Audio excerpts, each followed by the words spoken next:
Hello and welcome to Dickinson's Real Deal. On this show, I help members of the public get the very best price for their antiques and valuables. We can sit you down with one of our regular dealers. Now they're going to tempt you with a cash offer on the table. £220. Bit more. If I don't think that's enough money, I'm going to say to you, take a gamble and place those same goods into an auction and hope to get more money there. Today, the show comes to you from Bury in Lancashire. There's a huge crowd of people here. They've been here since early this morning. They're determined to do business. They want to walk away with cash or gamble and go to auction. But either way, they want the real deal.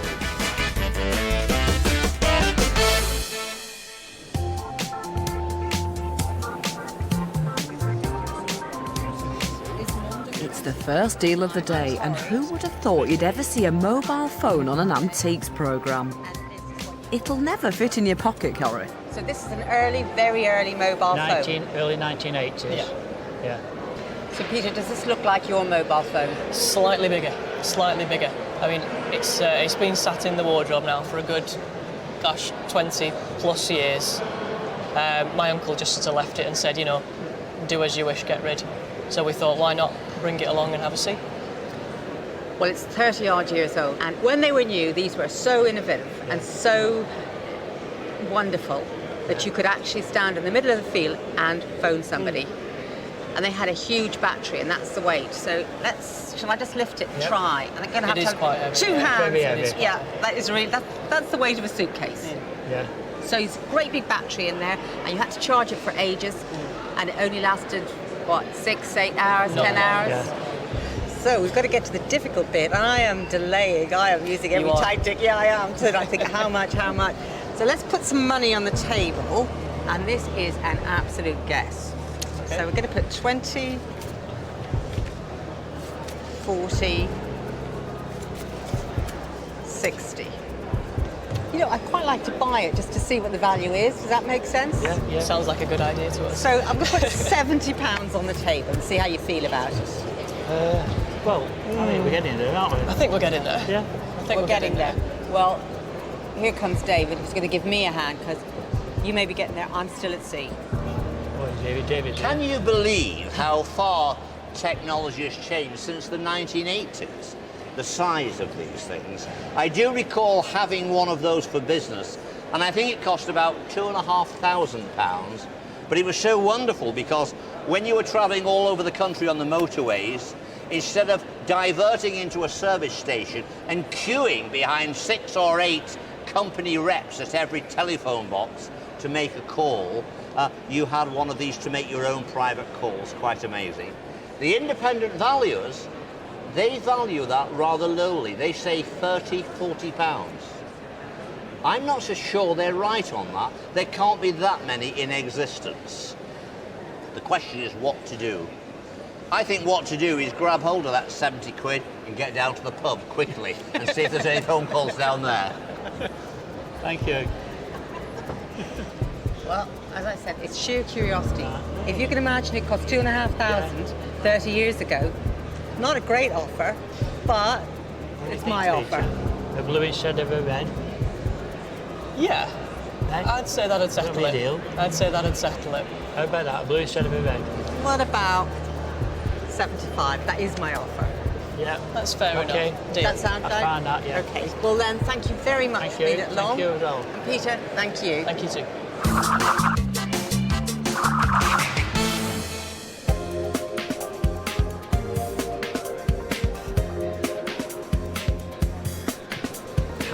Next up, Caris has brought something almost as flamboyant as Ian. What'll he make of it? So what do we have here? A German clock. Could you tell me a little bit about it? How you got it or how your family got it? It's my dad's grandma's clock. It's been in the family for years, and he's just had it sat there in the living room on display for a long time, and we've just brought it in today so we can buy new ornaments and do a bit to the garden. There are a few minor little chips on it, and I noticed that his thumb has been broken off and glued back on with super glue. Did you do that? No. I'm not that good, You're no. not that good. Okay. Well, if you turn it around and have a look at the movement, okay? Gently turn it around. You don't damage it in any way. And open it up. If you look inside, there should be a pendulum, Yeah, which is unfortunately missing. yeah, The piece the pendulum hangs from is also damaged and missing. yeah. So it needs a fair amount of work. Firstly, it needs a new pendulum and the work done on where the piece that it hangs on to cause it to move and to give you the right time, make the chiming and everything work well. We need to do all that, okay? So that's one thing that we have to sort out. It should be marked, I imagine, somewhere. Yeah, it's marked over here, Germany.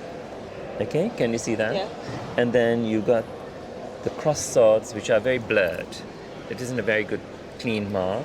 So it's definitely German, Sitzendorf, and quite attractive, you know. Very attractive. The thing is, to get it fixed costs a bit of money. And it's not an easy thing to get fixed. There are specialist clock people who deal in them. Luckily, I know one. So it won't be that day to get fixed. So it won't be that difficult to get done. So, we come to the money. Are you making the decision for the family?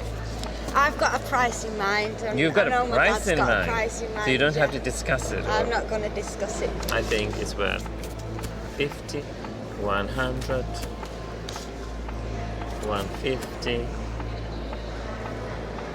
200. To me, that's what it's worth. I'm not going to take it. You're not going to take it? No. You're being very firm about you're not going to take it. Because I know I've got a price in mind and it's not a bad price to pay, and that's So- a joke. What were you looking for? I'm not going to pay any more, you know. I mean, you have the option to take it to auction. Yeah. You know. I'm going to It's- take it to auction. You're going to take it to auction? Yeah, definitely. Thank you very Thank much. you. Good Thank to you. meet you. I think you might have met your match there, Ian. The clock's now over at the auction, and Caris might be young, but she's on the ball. Caris knows exactly what she's doing.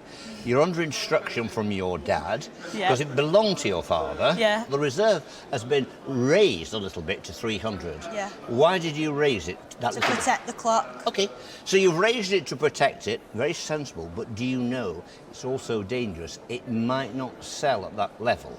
Yeah, that's the risk you take when you gamble. She knows how to do it. That's the risk you take. Okay, is it going to make it? It's worth 300. It's a quality item and it's in very, very nice condition. It's coming up now. All I'm going to say, Caris, is fingers crossed, and maybe we'll get it away. Let's see what happens. Start me at 200 then, no less than that. £200, too big. At £200. Further bids now. 210, 220, 230, 240, It's creeping. 250, 260, 270, 280, 290, 300. It's at £300. Come on. Wise, come on. £300 it's going. All done at that. 300. Gambler's just gone down at £300. Good news. We've got some commission to take off. I make that about £255. What's your first reaction? It's better than nothing.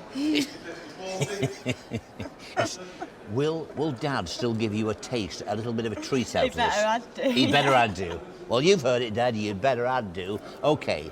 On the day, the gavel went down at £300 for Caris. She's taking home to her dad £255 for the real deal. And Dad, you'd better get her a treat. You better add do. Well, I hope it puts a smile on your dad's face, Caris. He might end up looking like this. Thanks very much indeed for bringing this in today. Maybe you'd like to describe what it is? I don't know what it is. It's a piece of tree. Yeah, I believe it's fairly old. yeah, I bought it off a car boot sale, right. thinking it was a sort of an inkwell or something like that, maybe his head. What did you pay for it in the car boot then? Oh, no. Right, Not yet. okay. Not going to tell me. Maybe you tell me later on. I might do that. Well, let's have a look at it. We've basically got a wooden figure of a monk's head, made of oak, and probably made around the end of the 19th century, beginning of the 20th century. quite interesting that it's just the head. And my feeling, looking at it, is that it might at one stage have been part of a larger figure, a full figure of a monk. Yeah, that's what I thought. I've had figures like this before, which are tobacco jars. Yes. And that looks like the head to me of maybe it was a big tobacco jar. Yeah. And the bottom would have got broken, and they've liked the head so much that they've mounted it on an oak base. Why are you getting rid of it? My wife's making me get rid of it. She'll not let me have it on display because I look at him. You know, Well, he looks a bit lascivious, doesn't he? He does. He's falling around the room all the time. But the amount that I'm putting down does reflect that I think it's part of something and not a complete object. Okay, so I hope you're not going to be too upset. 20, 40 pounds. No, I don't think I'm far off. I quite like it and would quite like to buy it, but I'm not going to offer you much more for it. I'm going to exchange those two 20s for a £50 note. And then I think it's really up to you. If you take the 50 back, put the 3 blue ones down for 60, I will deal with that. Muggins strikes again. Let's give you the 60. I don't think so. Let's take that away. 20, 40, £60. We've got a deal? Okay, that's a deal. Michael, thank you very much. Now, how much did you pay for it in the car boot? 50p. 50p. Yep. Well. Also coming up, the military marches in to guard their valuables. Attention!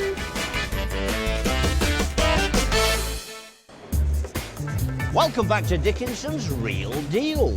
And let's head straight over to Cheryl's table. Helen, hello. Hello. Tell me, it's a very interesting object you brought along.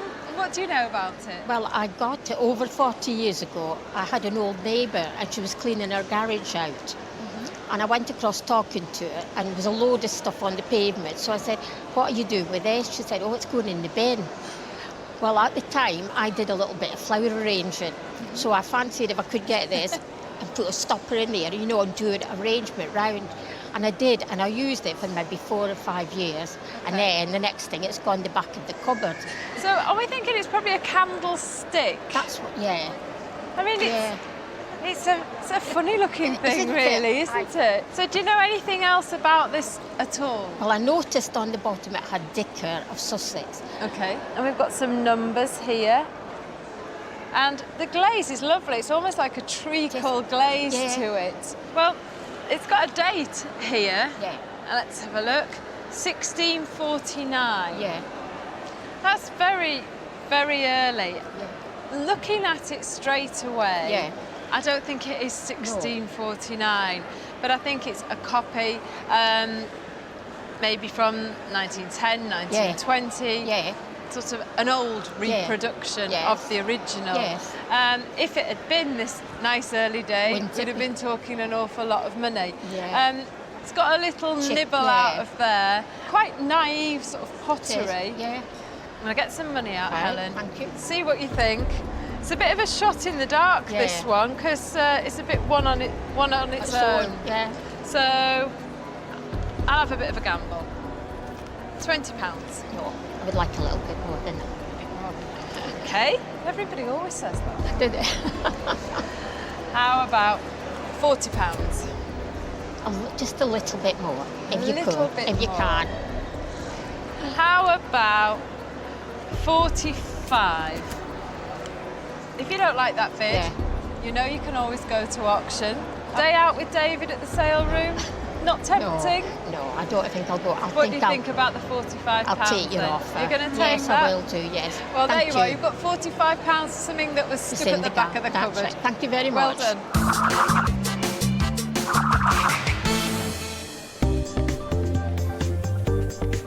Just up the road from Bury is the Fusilier Museum, housing its collection of Lancashire Fusilier militaria.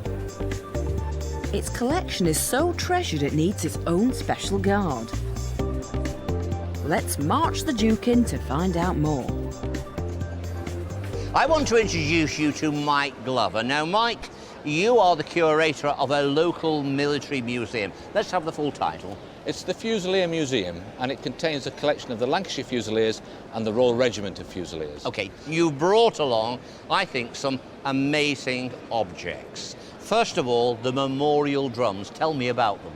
The silver memorial drums were made in 1921, and they commemorate the 13,642 Lancashire Fusiliers killed in the First World War. What a dreadful waste, but 13,000. Those that lost loved ones all contributed to produce the silver drums, a memorial in stone, and a list of all those killed in action, which is now kept in the regimental headquarters. But it's very much part of our history, part of our tradition, which we're exceptionally proud of. Tell me about this regimental hat here. That belonged to the Colonel-in-Chief of the Royal Fusiliers during the 1930s. During the 1930s, it was the Prince of Wales, later King George V. Now it's His Royal Highness, the Duke of Kent. Okay. Then we come to this medal group here. First World War medals. 3 of those medals, of course, are a fairly standard issue, but one is the greatest award that any man can win. Most of these medals are offered posthumously. It is, of course, the Victoria Cross, the bravest of the brave. Tell me about this medal group. This medal group was awarded to Private Keneally. Keneally was a member of the 1st Battalion of the Lancashire Fusiliers, who in April 1915 landed on the beaches at Gallipoli. Keneally was one of the brave party who went ashore. Am I right in saying that 6 Victoria Crosses were won on that assault? On that assault, on that morning, on that beach, the famous Lancashire Fusiliers 6 VCs before breakfast. Quite extraordinary. And this particular honour was never actually given to Keneally. He was still there in the front line when he was later killed. Sadly, 2 months later, an attack at a place called Gully Ravine, Keneally was killed. Now, we've got a couple of good lads here behind us. They are TA members. Correct. Fusiliers from Lancashire. They're now Royal Regiment of Fusiliers. OK. Can I ask your names, first of all? Mick. My name's William. Mick and Will. Mick and Will are members of the TA. They are going out on a tour of Afghanistan. What can we say to them? All we can say, gentlemen, is thank you and stay safe.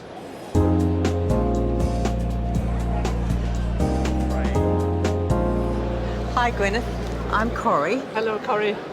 And this lovely little thing is yours. Yes, it is. Yes, it was my grandma's. Did you keep it? Was it treasured? Oh, yes, yes. And she used it as well. She used it, did she? Yes. How nice. So she kept her perfume in it? Yes. Well, that would be about the right date because the body of it is overlay glass. So what you've got is a layer of cranberry or ruby glass, and underneath is clear glass. And they've carved through the outer layer to give that lovely pattern, like a honeycomb. Oh, yes, yes. So this was probably made in Germany, or Bohemia, southern Yes. Germany. The top is probably English. Yes.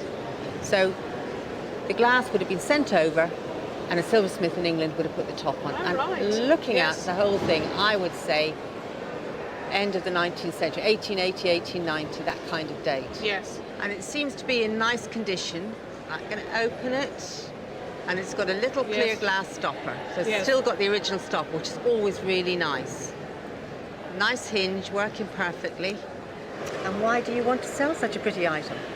Well, I've got it kept away because I'm frightened of damaging it. So, and I'd like to take the grandchildren out for a day.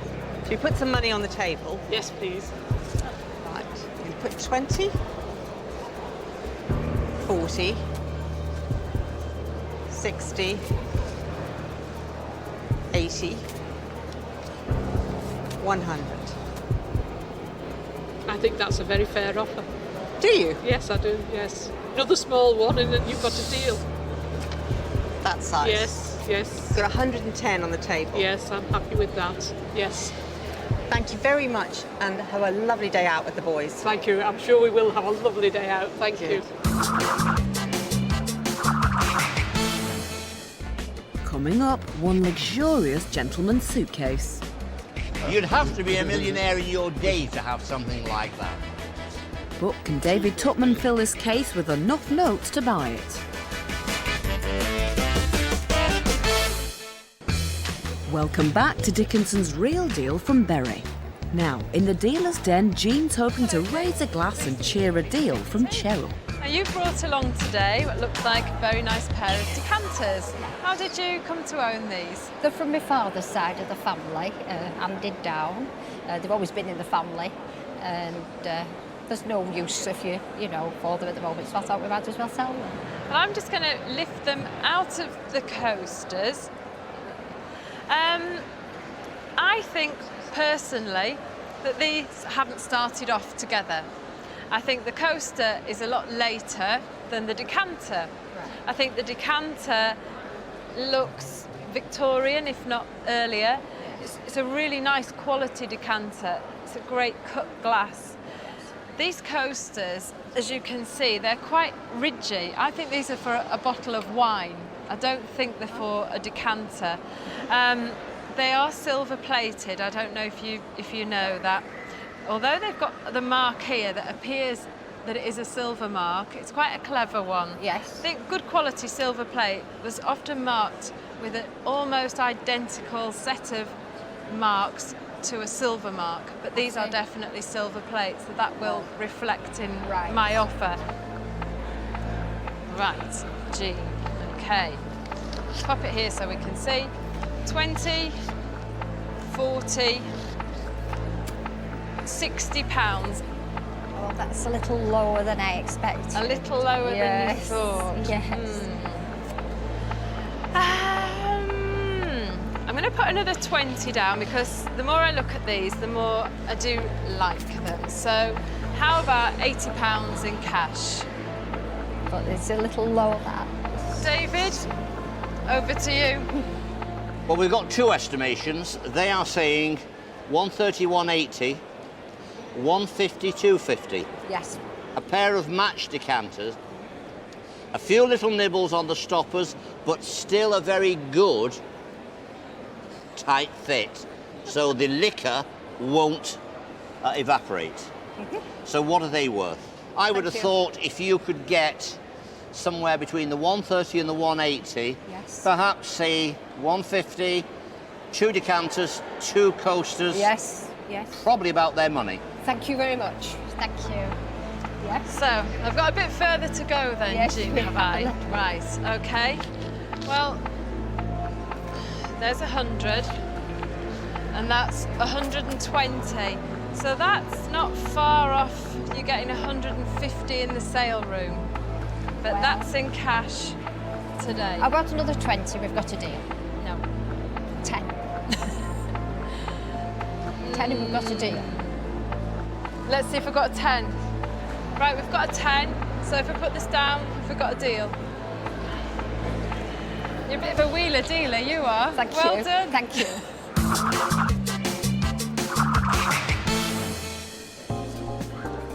Now over on David's table, Tony's brought in something the Dapper Duke is going to go gaga over.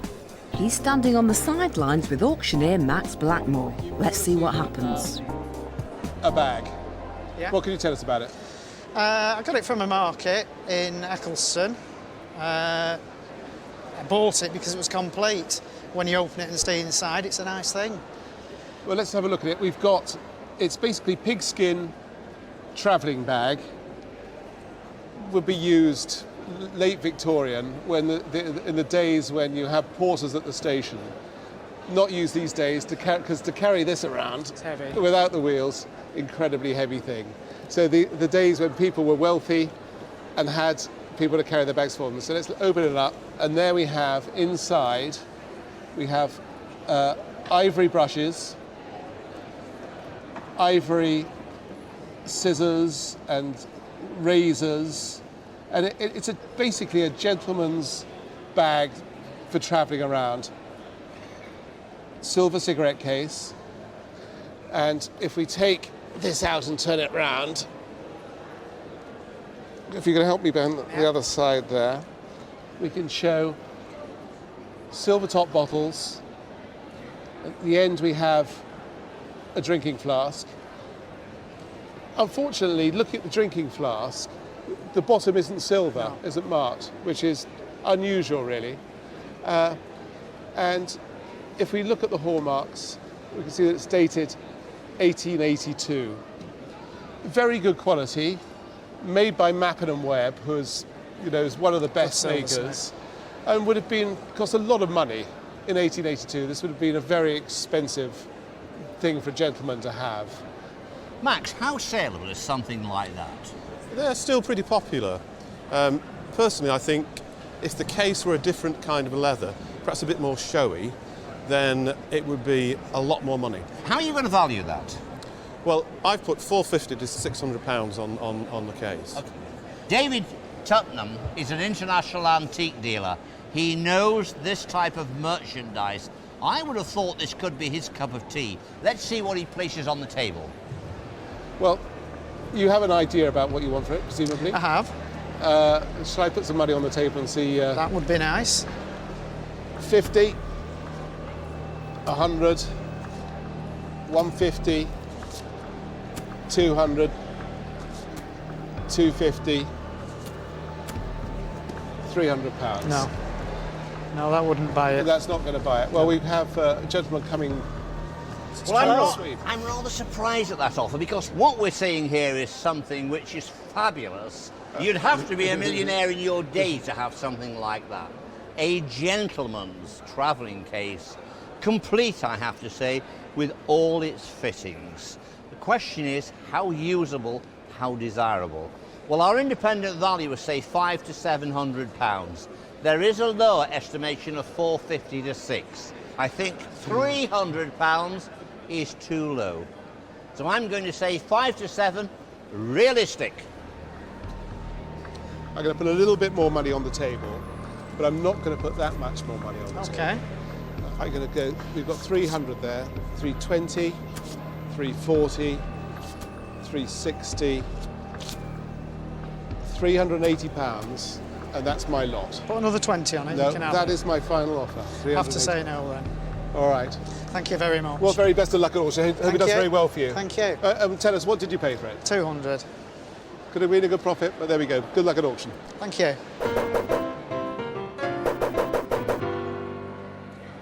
Another £20 would have sealed the deal, but it's too late now. The case is in the sale room. What are Tony's plans, David? What you've said to the auctioneer is I would be happy after the deduction of commission to take home £400, but no less. And I understand where you're coming from, because something like that is a quality item. Just because you bought it cheap at a market for £200 doesn't mean you have to just get rid of it. I think it's a great thing. Let's see what happens. It's a good example, this one, ladies and gentlemen. Very complete. I can start this on commission at £300. Starts at 300.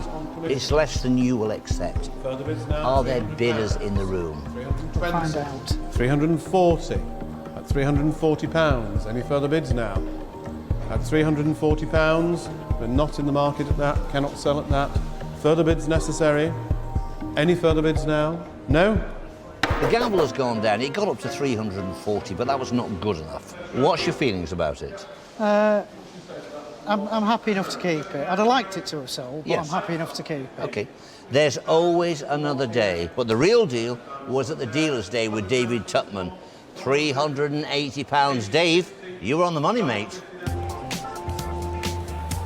As we head back into the dealer's den, let's hope Roy won't lose his trousers if Corrie snaps up his World War I belt. And you've brought along this very interesting piece of, well, embroidery, really. Yeah. So how did you come by it? I bought it about 12, 18 months ago on a flea market, because it's to do with the military police and that, and my stepfather, he likes all that sort of army stuff. And when I took it home, he told me what it was. He's more into it than what I was. I just bought it because I thought it was something interesting. Well, it is really interesting. Yeah. So can I straighten it out and let's have a look at it? Yeah. Now, it's a big, wide leather belt. Yeah.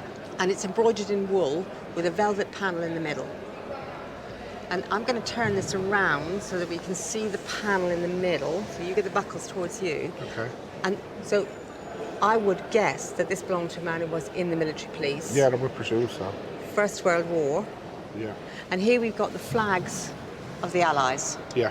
I think these are all to do with his medals that he won. So these are the colours from the Yeah. medals From for the the ribbons. campaigns. Yeah. So it's really interesting. And he's tiny.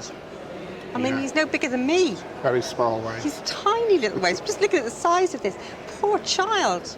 And it was sad. They went to war so young So and young. small and didn't come back, a lot of them. That's right, yeah. So we hope the owner of this belt did come home.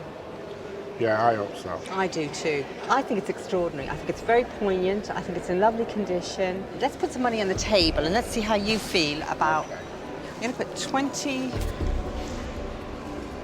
40, 60. It's a good start. It's just a start, is it? Just a good start. We're Yeah. not nearing the end of Maybe 60. in the middle. Oh, only in the middle? No, go on, you might be nearly there. 70. Yeah. How do you feel about 70 pounds? Yeah, that sounds all right. Does that sound a fair Yeah, deal that's to fine, you? yeah. Now, you got the money. Mhm. It's in your pocket, or will be. How much did you pay for it? £5. Nice. Very nice. Take that 70, get back out in the flea market. I will. Buy some more and bring it back here for me. Buy off you the next Okay. time. Yeah. Best of luck, boy. Thank you.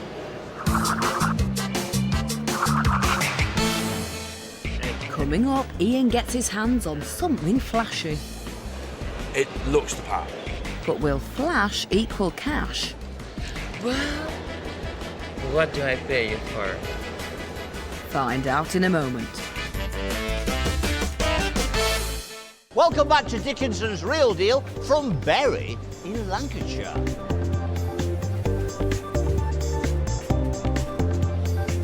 Now, we haven't seen a lot of Ian today.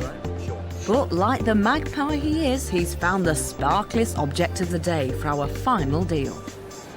Enameled secret box.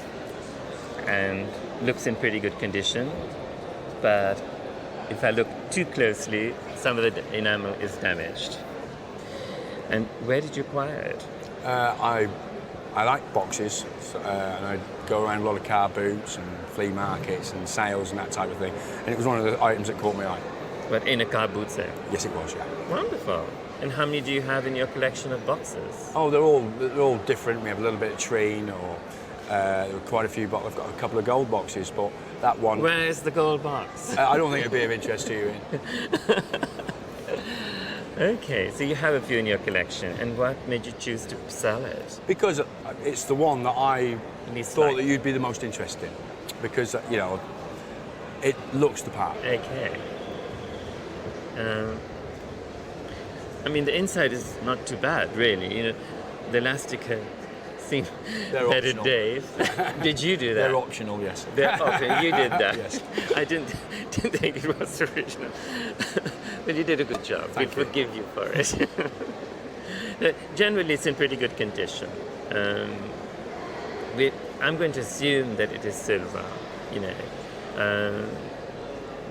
the marks that we have seen on it, I've looked at. They don't really say anything. They don't say anything to me at all, because they're very difficult to read. And so I will just assume that it is silver. Well, what do I pay you for? 50, 100, 150, 200, 250, 300.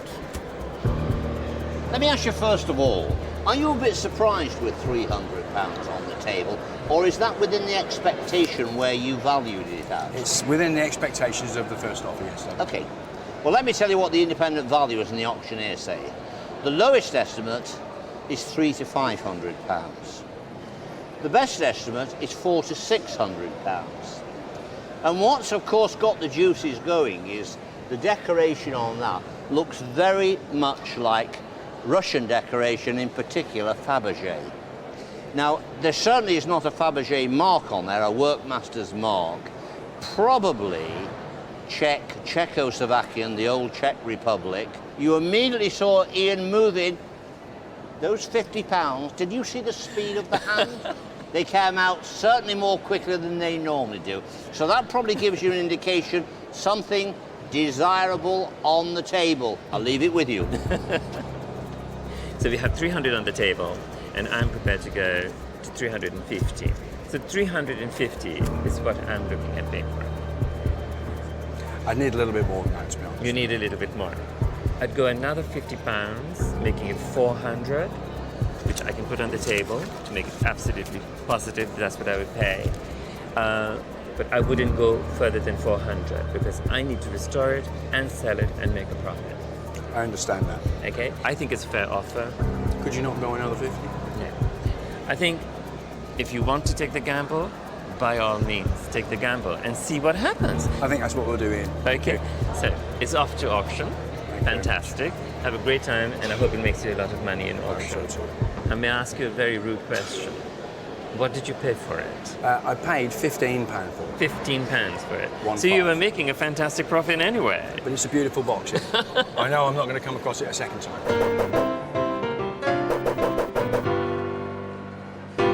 A moment ago, Sean turned down Ian's £400 offer for the cigarette case. Well, it's now in the sale room. Let's hope your dreams of even more profit don't go up in a puff of smoke, Sean. Now, on the dealer's day, there were various opinions on this. I think Ian said he thought it was Turkish. I can see why he thought it was Turkish because of the decoration. I have a feeling this is probably Russian, that decoration, but you know, that kind of decoration, that Fabergé style of decoration, would have spread out through Eastern Europe. And so it is possible that it might be Czech. My guess is it probably is Russian. It's coming up now. It cost you 15 quid, whatever. It was a cracking buy. There's a £400 reserve on it. You turn down 400. Let's see what happens. This is this interesting enamelled cigarette case. I can start this at £260 on commission. 260, 280, 300, 320, 320, we're in the room.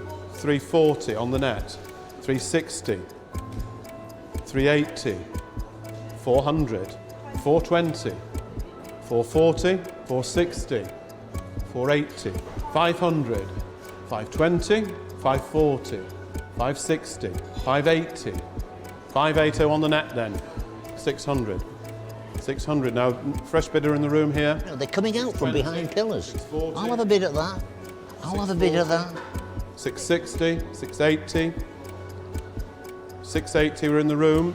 Net's gone away, 680. The room has it then. £680 under the gavel. Come on, what's your first reaction? Very, very happy with that. Now, you look very cool to me, like a professional. Very happy. You're not kind of jumping about. Take away the commission, that's with 580 quid. Were you tempted with the original offer from Ian at 400 quid? I wasn't, no, David. When I first saw the box, it was the lapis lazuli colour that attracted me to it. I thought to myself it was probably worth around about £1,000, but no one wants to pay what it's worth. I thought I'd today walk away with 620, so I weren't paying wrong. Well, good judge. On the day they bid £680. Take away the commission, just under £580. Sean's happy, got a good eye for the job. The Duke says, relieved that the bidders were here, that was the real deal. Indeed it was, David. I think Sean is a bit of a star pupil. Did our dealers make the grade today, I wonder? Well, it won't be Ian. He'll let everything go to auction. Must try harder. Sorry. Cheryl bunked off to go on her holidays and hasn't sold either the decanters or the candlestick. Detention for you, my girl. Corrie is still trying to call up a buyer for the old mobile phone, but she let the World War I belt go for 75. Must pay more attention. And what about head boy David Tuckman? He sold the jovial monk for a loss of £18. I think you lot will be resitting your real deal exams. Only in the middle? No. We've had a really great day here in the sale room. There's been lots of action, just the way we like it. Lots of bidding and lots of buying. Don't forget to join me David Dickinson. Next time for Dickinson's Real Deal. Bye for now.